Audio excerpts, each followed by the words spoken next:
4 toxic habits that can make people lose respect for you. These aren't just harmless behaviors. They are actions that can seriously damage your image and relationships. You might think, everyone has bad habits, and you're right. But the habits we'll discuss today are particularly harmful because they directly affect how we connect with others. They can quickly destroy friendships or working relationships. To make this more personal, I'll share some of my own experiences. Believe me, I've made many mistakes along the way and learned a lot from them.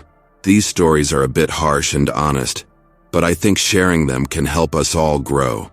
By recognizing and overcoming these habits, we can begin to live with more dignity and respect. We'll lean on the teachings of Stoicism, an ancient philosophy that offers valuable advice on living a virtuous and fulfilling life. Stoicism is about more than just enduring hardships with strength. It's about cultivating inner peace, integrity, and resilience. So grab a cup of coffee, sit back, and let's dive into this topic. Ready? Let's go. Habit number 1, gossiping. Let's talk about gossip. This is one of those habits almost everyone does, but no one likes to admit. I used to gossip a lot, and I had to go through some tough situations to realize how bad it was. Back in college, gossiping was almost like a sport.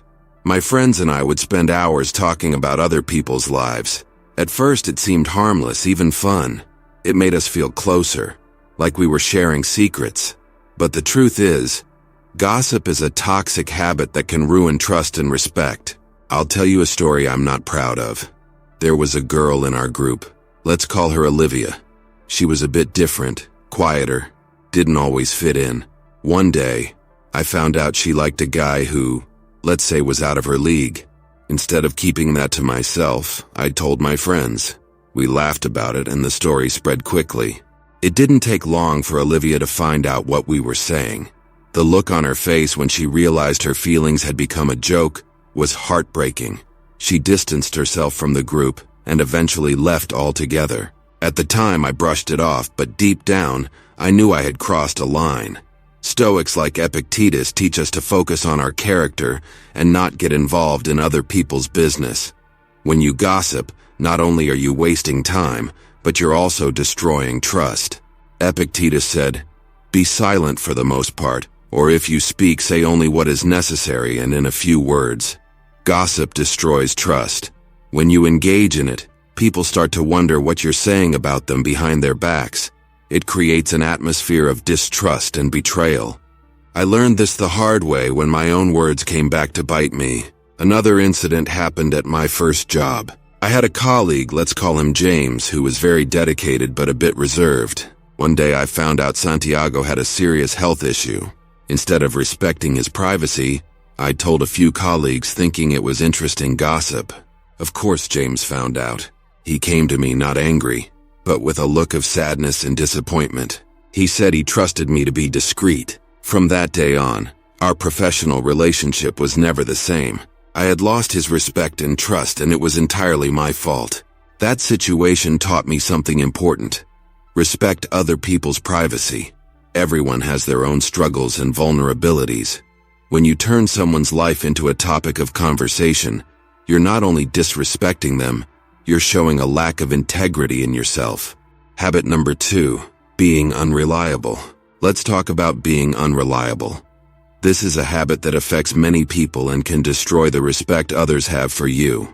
Reliability is essential in any relationship, whether personal or professional. If people can't count on you, they'll soon lose respect for you. I have a personal story about this. In my early 20s, I was known among my friends as the flake. I would make plans and then cancel at the last minute or just not show up. I thought it wasn't a big deal. Life gets busy, right? But one episode made me realize how serious this was. A close friend, Emma, was planning a birthday party. She had carefully planned everything for weeks. I promised I would go, but on the day of the party, I got caught up in something else and decided not to go. I didn't even bother to let her know until hours after the party had already started. When I finally called her, I could hear the disappointment in her voice. She didn't say much, but I knew I had let her down. Our friendship was never the same. She stopped inviting me to things and we drifted apart. Being unreliable shows people that your word doesn't hold much value. If you say you're going to do something, do it. If you promise to be somewhere, be there. It's about showing that you value other people's time and effort. Another example comes from my job. Early in my career, I had the habit of accepting too many projects and then not delivering on all of them. Many times I wouldn't even give a heads up. I thought my excuses would smooth things over, but my boss wasn't impressed. During a performance review, he was blunt. Your work is good when you do it, but your lack of reliability is a problem. People don't know if they can count on you. That was a wake-up call for me. Reliability isn't just about showing up. It's about consistency and integrity. When you commit to something, you're putting your reputation on the line. Each time you flake, you chip away at the trust others have in you. How can you fix this? First, be honest with yourself about what you can and can't do. Don't promise more than you can deliver. If you make a promise, keep it. Let people know ahead of time if something comes up and you can't follow through. Show that you value other people's time as much as your own. By being reliable, you gain respect and trust from those around you. It's a simple but powerful way to improve your relationships and build a strong reputation. Habit 3. Interrupting others. This is a tricky behavior because many people do it without even realizing it. But let's be honest. Frequently interrupting others is a big sign of disrespect. It sends the message, "What I have to say is more important than what you're saying." This habit not only annoys people, but it also makes them feel undervalued and ignored. I used to interrupt others a lot. I thought it showed interest and intelligence, but in reality, it showed a lack of patience and consideration. Here's a personal story that taught me this lesson. In one of my first jobs, I was part of a team that held weekly brainstorming meetings. I was eager to impress, so I would constantly cut people off mid-sentence to share my ideas. I thought I was being active, but my colleagues saw it differently. One day, in a more heated meeting, my manager stopped the discussion and spoke directly to me. "You need to let people finish talking," she said bluntly. "You're not listening. You're just waiting for your turn to speak." I was embarrassed, but it didn't stop there. After the meeting, a colleague pulled me aside and said, "Do you realize how disrespectful that looks? It seems like you think your ideas are the only ones that matter." That hit me hard. I didn't see myself as disrespectful, but that's how I was coming across. Interrupting isn't just about manners. It's about self-control and respect. The Stoics valued listening and understanding more than speaking. Seneca advises us to be patient and attentive in conversations. Another memorable moment happened during a night out with friends at a bar. One of them was sharing a very personal story about his struggle with anxiety. In the middle of the conversation, I interrupted to share my own experience, thinking I was helping to show empathy. But he looked at me and said, "Can I finish?" The mood completely changed. What I thought was empathy was seen as me stealing his moment. That night I realized something important.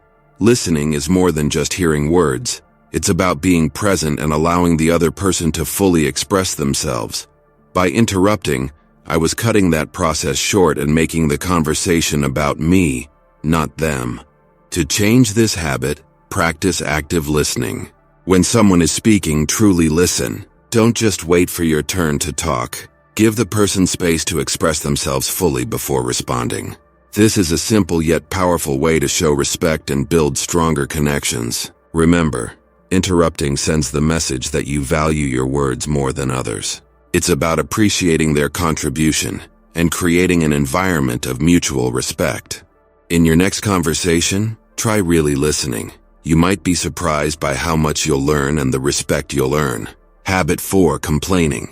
Complaining is a behavior that not only irritates people but also wears them down. It's one thing to vent every now and then, but complaining all the time can turn you into a negative person others avoid. This habit drains your energy and that of those around you, causing them to lose respect for you and weakening your relationships. I used to be someone who complained constantly. I thought it was a way to connect with others by sharing grievances. But I soon realized how damaging this behavior was. I'll share a personal story. A few years ago, I worked at a job I found very frustrating. The workload was heavy, management was disorganized, and I felt undervalued. Instead of seeking solutions or trying to improve the situation, I complained all the time to anyone who would listen. Co-workers, friends, family. Everyone knew about my endless complaints. At first, people were understanding. They agreed with me and even shared their own complaints. People started avoiding me, conversations became shorter, and I was invited to fewer after-work hangouts. The breaking point came when a close friend said, "I like you, but you're becoming really negative. It's exhausting being around you."